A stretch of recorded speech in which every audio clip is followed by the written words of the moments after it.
यहाँ बात रही आपकी निमेटोड से कुछ लक्षणों के बारे में, ठीक है।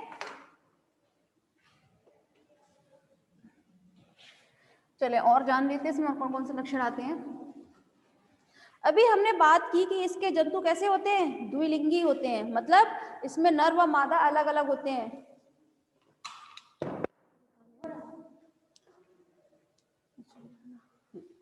ठीक है, अब जब हम बात करते हैं इसके आगे,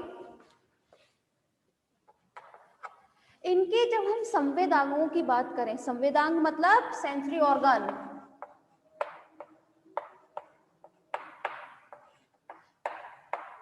इनमें संवेदांगों में ही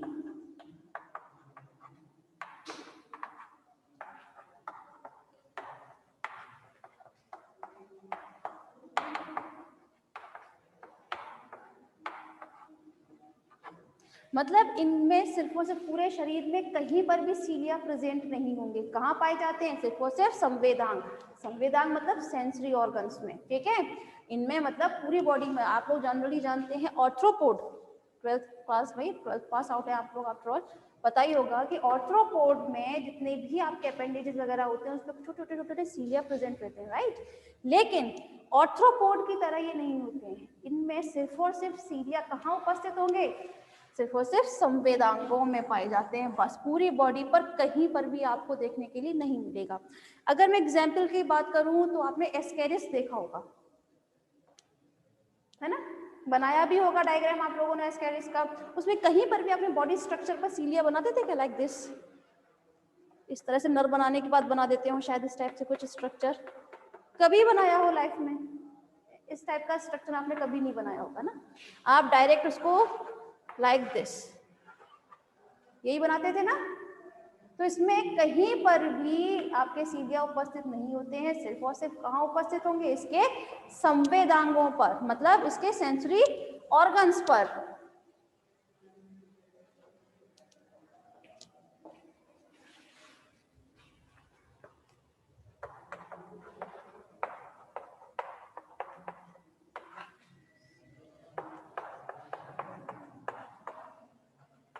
श्वसन तंत्र मतलब रेस्पिरेटरी सिस्टम जो होता है वो इसमें एब्सेंट होता है। एब्सेंट मतलब इसमें श्वसन की अगर हम बात करें, रेस्पिरेशन की अगर हम बात करते हैं तो उसमें रेस्पिरेटरी सिस्टम एब्सेंट होगा, ठीक है।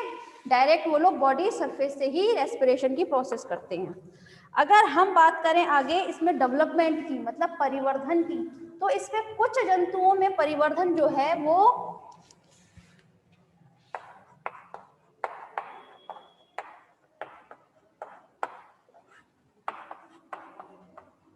इंग्लिश में लिखा जाता है बेटा, क्योंकि आप लोगों को समझाया भी तो ये टर्म इंग्लिश में ही है ना। अगर मैं प्रत्यक्ष और अप्रत्यक्ष लिखूंगी तो शायद आप लोग कंफ्यूज हो जाएं, ठीक है। तो आप लोगों के लिए ही अच्छा है कि आप लोग डायरेक्ट एंड इनडायरेक्ट यही दो टर्म सीखें।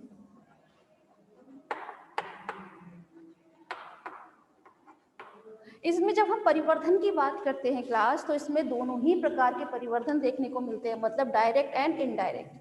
मतलब कुछ सदस्यों में लार्वा अवस्था पाई जाएगी और कुछ सदस्यों में लार्वा अवस्था एब्सेंट होती है, ठीक है।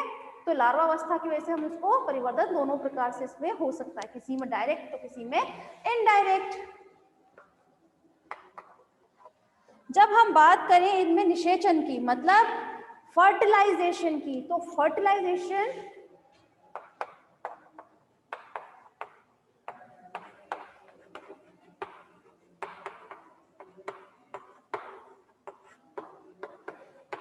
फर्टिलाइजेशन इनमें क्लास आंतरिक होता है, मतलब इंटरनल टाइप का इसमें क्या देखने को मिलेगा, फर्टिलाइजेशन। देखें मैंने आप लोगों को शायद पहले भी बताया हुआ है कि निषेचन जो है वो दो प्रकार का होता है, आंतरिक और एक बाह्य निषेचन। डिफरेंस बता सकते हैं? अच्छा आप तो बता देंगे शायद पीछे पीछे डिफरेंस, इन दोनों में डिफरेंस आंतरिक निषेचन और बाह्य निषेचन में।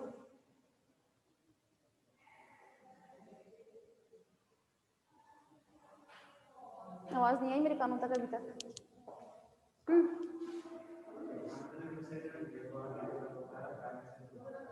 गुड।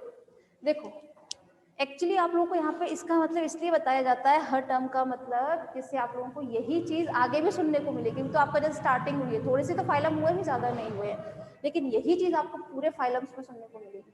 ऐसा निषेचन जो शरीर के अंदर हो, ठीक है, मतलब स्पर्म एंड ओवा फ्यूजन जो है उनका वो शरीर के अंदर होता है, तो इस प्रकार का निषेचन जो है वो आंतरिक होता है, ठीक है। तो मैंने कहा आपका जो निमेटोड है उसमें निषेचन कैसा होगा, आंतरिक होता है, लेकिन कुछ जंतुओं में उनमें निषेचन जो है वो कैसे होंगे, बाह्य निषेचन भी होते हैं, मतलब ऐसा निषेचन जो शरीर के बाहर होता है किसी अलग माध्यम में। माध्यम जनरली हम लोग जल लेकर चलते हैं, मतलब पानी। आपने ओबेलिया का वो बताया था मैंने एक बार, लाइफ साइकिल बताई थी ना, ओबेलिया की लाइफ साइकिल, जिसमें मेड्यूसा और पोलेप सब बताया था कि हाइड्रा कैंथ से किस तरह से ये मेड्यूसा थे, ये लोग पानी में क्या करते थे, एक था इनमें से male and one is female, ठीक है। ये बताया गया था कि ये दोनों पानी में अपने अपने गैमीट, गैमीट मतलब अपने स्पर्म एंड ओवा, उन दोनों को पानी में रिलीज करते थे। इनमें कभी भी आंतरिक नहीं होता था निषेचन, इनमें बाह्य निषेचन होता था, क्योंकि वो निषेचन शरीर के बाहर होता था। ये मेल जो है वो अपना गैमीट बाहर पानी में रिलीज करता था, और ये सेकंड जो है आपका मेड्यूसा, मतलब जो फीमेल है, ये अपने ओवा को भी पानी में रिलीज कर देती थी, ठीक है। जिसकी वजह से क्या होता था, निषेचन बाहर होता था, तो जाइगोट जो था वो बाहर बनता था, ठीक है। तो इस प्रकार का निषेचन जो होता है उसे हम क्या बोलते हैं, बाह्य निषेचन, ठीक है, जो शरीर के बाहर होता है। लेकिन जब हम बात करें निमेटोड की, तो निमेटोड में निषेचन होता है आंतरिक, मतलब शरीर के अंदर होगा वो निषेचन, ठीक है। तो क्लास यहाँ कंप्लीट होते हैं निमेटोड्स के लक्षण, ठीक है, ठीक है। अब हम बात कर लेते हैं, इसको हमने कितने वर्गों में डिवाइड किया, तो समझ में आ रहा है, हाँ भाई, क्लियर हुआ बेटा? अच्छा, आप लोगों को समझ में आया, आप दोनों सामने बैठो, क्लियर है? चलें फिर आगे बात कर लेते हैं हम।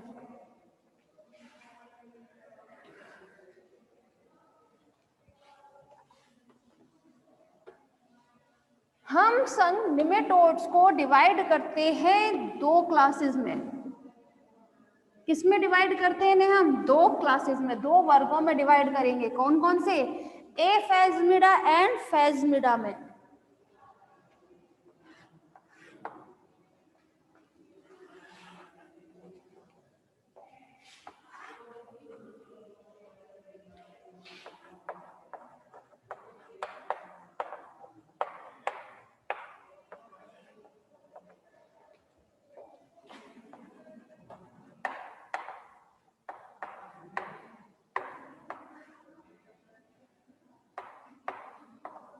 ठीक है, हमने निमेटोड को दो क्लासेस में डिवाइड किया है, मतलब दो वर्गों में, एफेजमिडा एंड फेजमिडा। नाम से ही पता चल रहा है क्लास, मैंने पहले ही बताया है। यहाँ पर अगर मैं इसको दो भागों में इस तरह से डिवाइड करती हूँ तो मुझे यहाँ पे दो शब्द देखने को मिलेंगे, ए एंड फेजमिडा। ए मतलब होता है एब्सेंटीज, मतलब अनुपस्थिति, ठीक है। तो ए फेजमिडा में क्या चीज नहीं पाई जाएगी, इसमें फेजमिड, ठीक है, इसमें फेजमिड एब्सेंट होते हैं, ठीक है। जबकि जब हम बात करें फेजमिडा के सदस्यों में, तो फेजमिडा के सदस्यों में फेजमिड जो है, देखिए यहाँ पर कोई भी मैंने ऐसा कोई नाम नहीं लगाया, डायरेक्ट फेजमिडा, राइट। तो फेजमिडा में क्या चीज पाई जाती है, इसमें फेजमिड जो है वो प्रेजेंट होते हैं, ठीक है। तो फेजमिड के आधार पर ही हम संघ निमेटोडा को दो वर्गों में डिवाइड किए थे। कौन कौन से, एफेजमिडा एंड फेजमिडा में, ठीक है। क्लियर इन दोनों में डिफरेंस? चलें,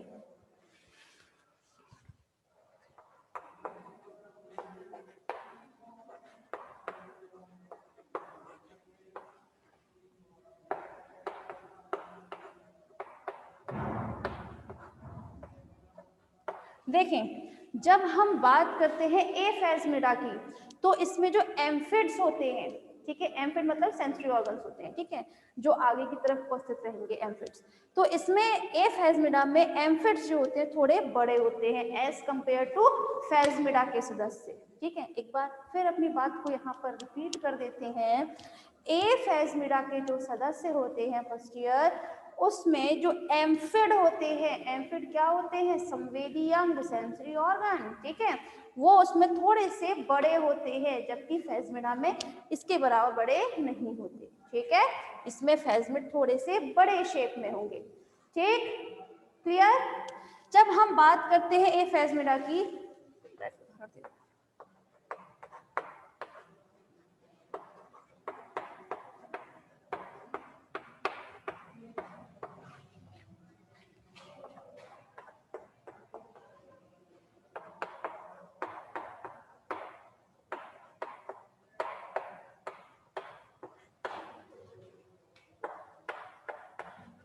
देखिए क्लास, जब हम बात करते हैं अपनी दोनों क्लासेस के उदाहरण की, तो ए फेजमिडा में आता है कोमेडोरा, जबकि फेजमिडा में आते हैं एस्केरिस।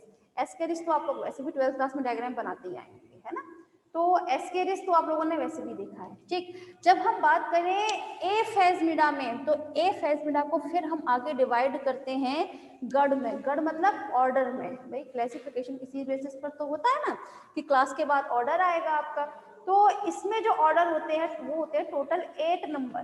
ठीक है, जबकि फेजमिडा को जब हम डिवाइड करते हैं आगे और गढ़ में, मतलब जो उनके ऑर्डर हैं उसमें आते हैं टोटल 5 गढ़, मतलब 5 ऑर्डर आते हैं इसमें फेजमिडा में। ठीक है, क्लियर।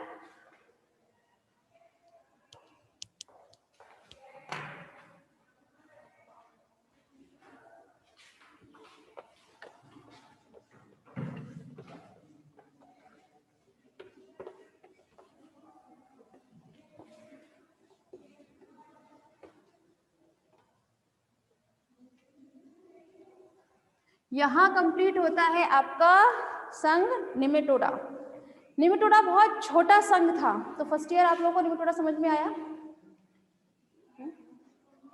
शक्ल लग तो नहीं रहा। चलिए फिर आगे देख लेते हैं हम।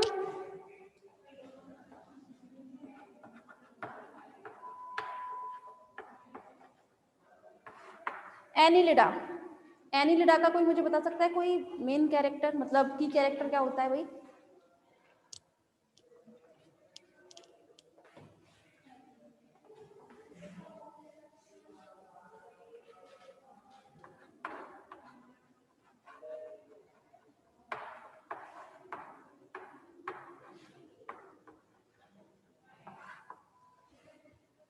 हाँ भाई, कोई मुझे बता सकता है एनिलिड का कोई की कैरेक्टर?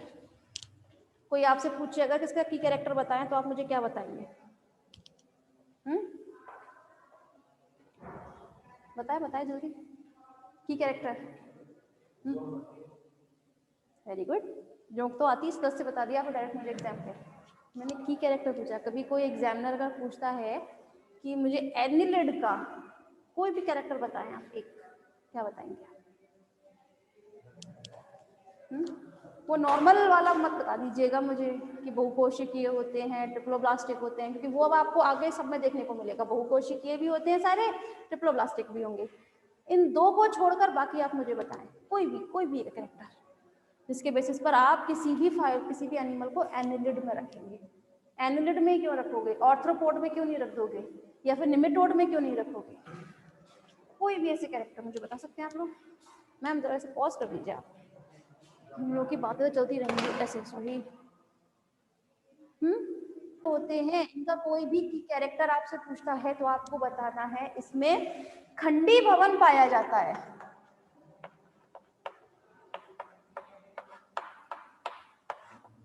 इनका शरीर में खंड उपस्थित होते हैं, मतलब इनका शरीर जो है उसमें खंडी भवन पाया जाता है।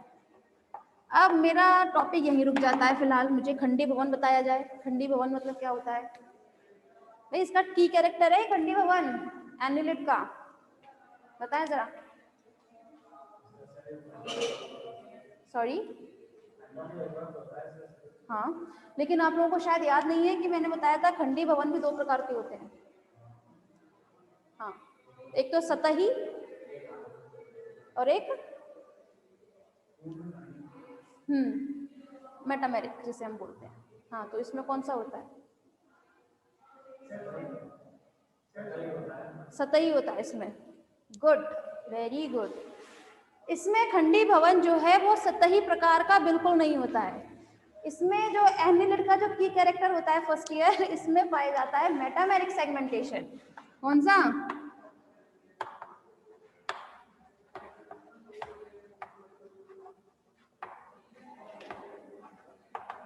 देखें, अब जरा रुकिएगा।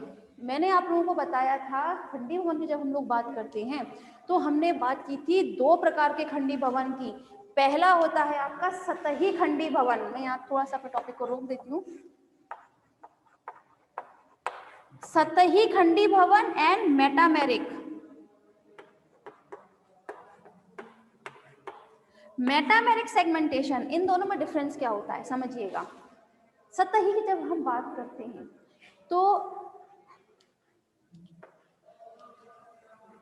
ये कोई भी जंतु है, ठीक है, जब उनके शरीर में, जब हम खंड, उनका शरीर जो है खंडों में विभाजित तो होगा, लेकिन ये खंड जो है ना सिर्फ और सिर्फ ऊपर सतह तक ही उपस्थित होते हैं, अंदर उपस्थित नहीं होते। ठीक है, देखो मैंने यहाँ जो एनिमल बनाया है कोई भी, तो इसमें खंडी भवन जो है सिर्फ और सिर्फ सतह तक ही उपस्थित है, अंदर तक उपस्थित नहीं होते। तो इस प्रकार का जो खंडी भवन होता है वो होता है सतही। सतही क्यों बोलते हैं इस सेगमेंटेशन को?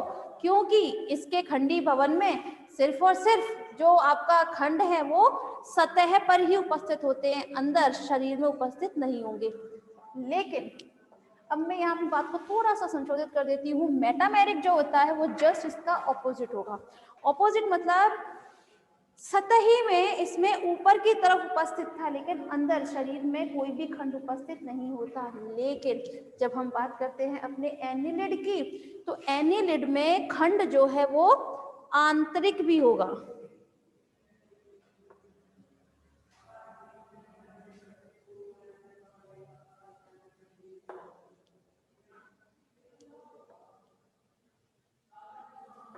ठीक है, बाहर तो उपस्थित है ही, लेकिन इसमें खंड जो है वो शरीर के अंदर भी उपस्थित होगा, लाइक दिस।